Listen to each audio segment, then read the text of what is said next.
Mounting evidence suggests the Obama administration engaged in serious corruption with Obamagate. Democrats and their media allies are going to spend the next few months gaslighting the public by focusing on the most feverish accusations against President Barack Obama. But the fact is, I already have more compelling evidence that the Obama administration engaged in misconduct than we ever had during the opening of the collusion investigation. In this expose, we will reference articles by John Daniel Davidson of The Federalist and David Harsanyi of The New York Post. Both of these gentlemen lay out the complete and astonishing events that led up to the clandestine attempt to remove a sitting United States president. Documents released show President Trump was right about a number of his assertions involving the FBI and FISA warrants. Will the FISA abuse hearings in the Senate lead to indictments or even prosecution? We shall see. Mind you, it isn't conspiracy mongering to note that the investigation into President Trump was predicated on an opposition research document filled with fabulism and most likely Russian lies. We now know for a fact that the Department of Justice withheld contradictory evidence when it began spying on those in Trump's inner circle. In this video, we will show that many of the warrant applications used to accuse the Trump administration were based on fabricated evidence and riddled with errors.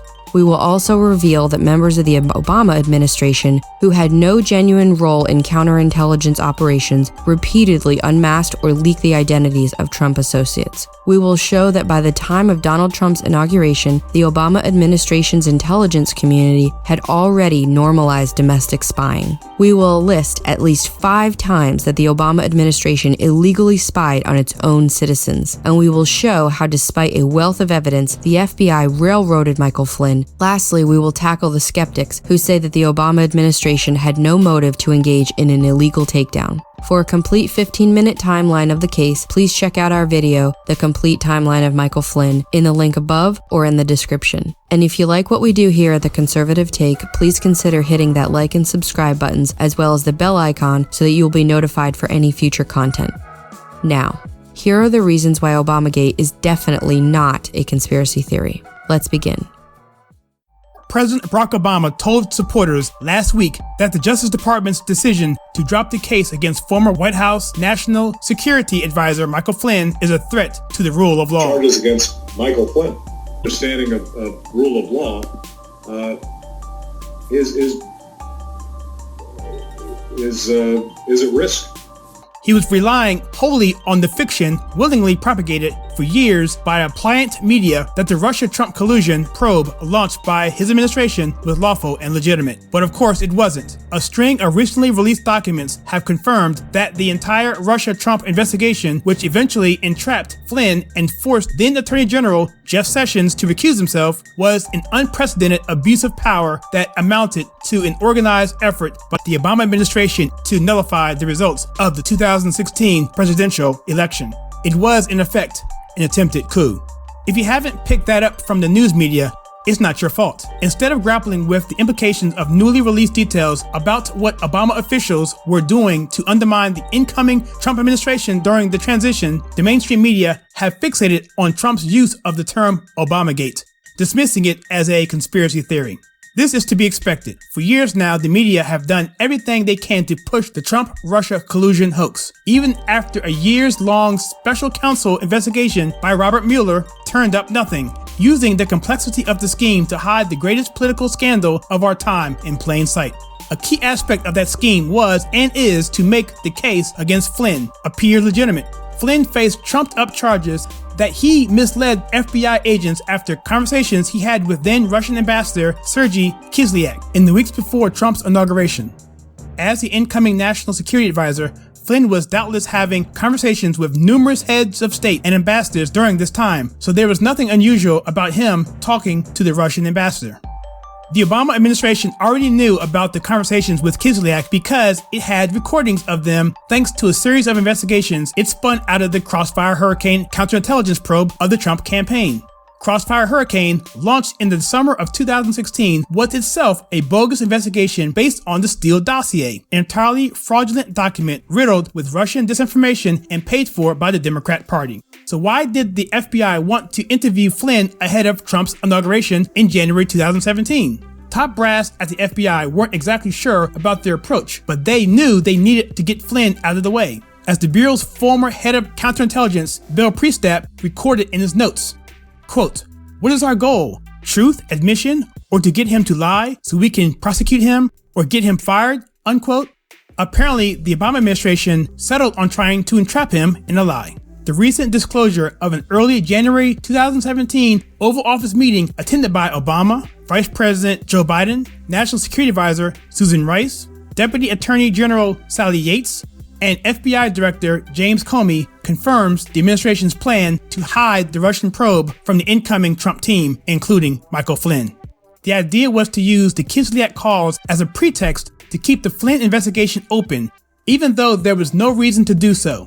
After months of spying on him, the FBI had found nothing to indicate Flynn was conspiring with the Russians. As Susan Rice wrote in her email to herself after the meeting, quote, "President Obama said he wants us to be sure that as we engage with the incoming team, we are mindful to ascertain if there is any reason that we cannot share information fully as it relates to Russia."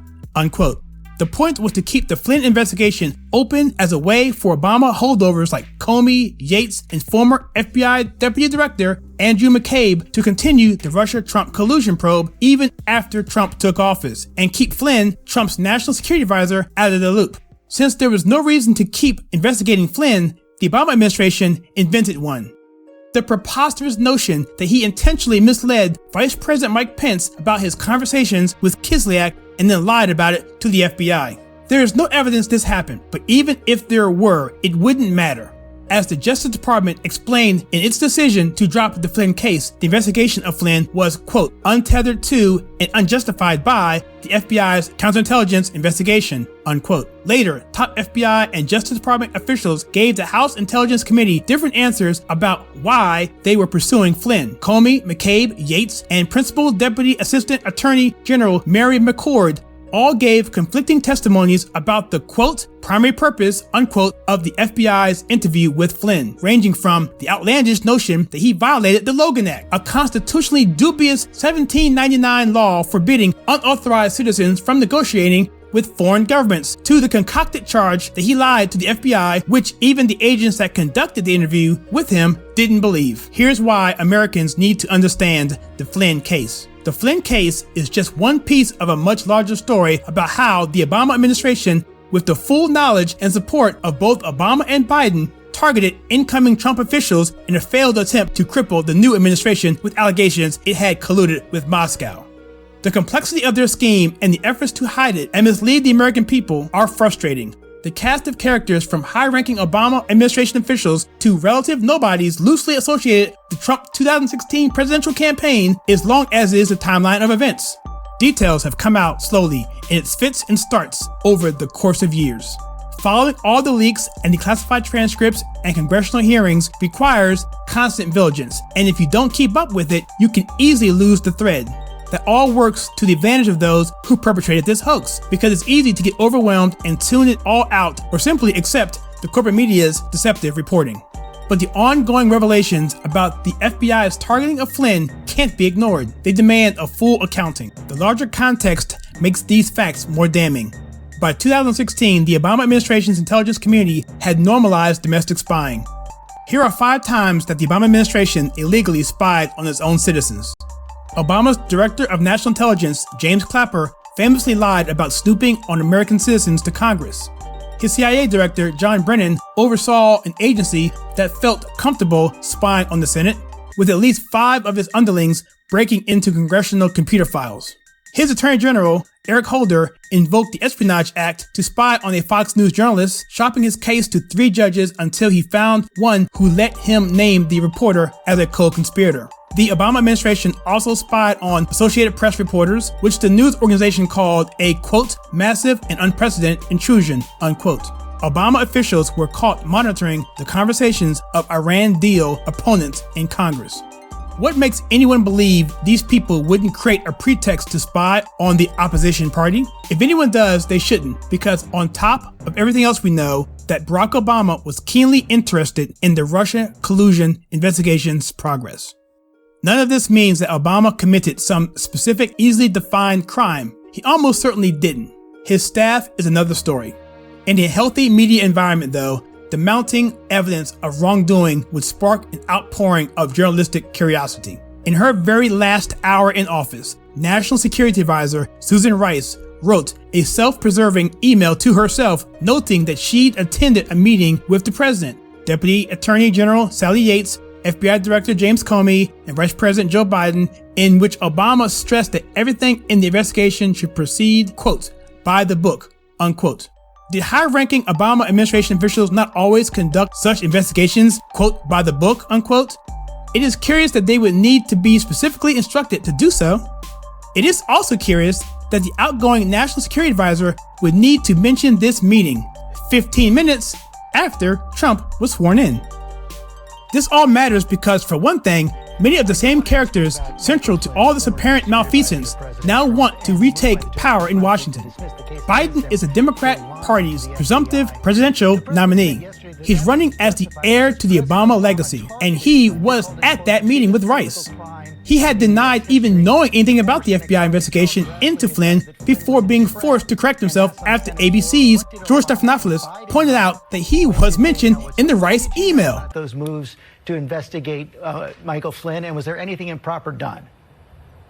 I know nothing about those moves to investigate Michael Flynn, number one. Number two, this is all about diversion. This is a game this guy plays all the time. He should stop trying to always divert attention from the real concerns of the American people. He hasn't done his job. This is all about diverting attention. I do want to press that. You say you didn't know anything about it, but you were reported to be at a January 5th, 2017 meeting where you and the president were briefed on the FBI's plan to question Michael Flynn over those conversations he had with the Russian ambassador Kislyak. No, I thought you asked me whether or not I had anything to do with him being prosecuted. Okay. I'm sorry. It's completely legitimate to wonder what he knew about the investigation.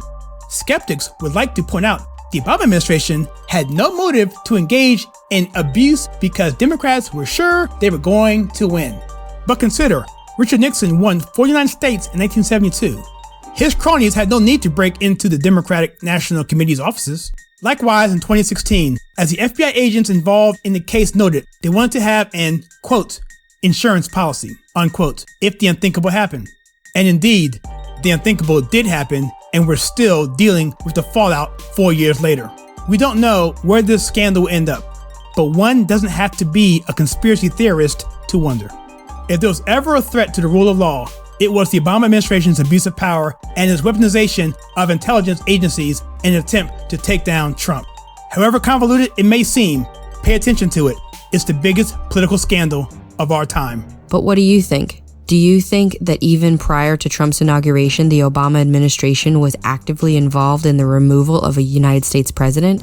What do you think will be the outcome of the FISA abuse Senate hearings, and how long do you think the mainstream media will continue to ignore what Mr. Davidson calls, quote, the biggest political scandal of our time, end quote?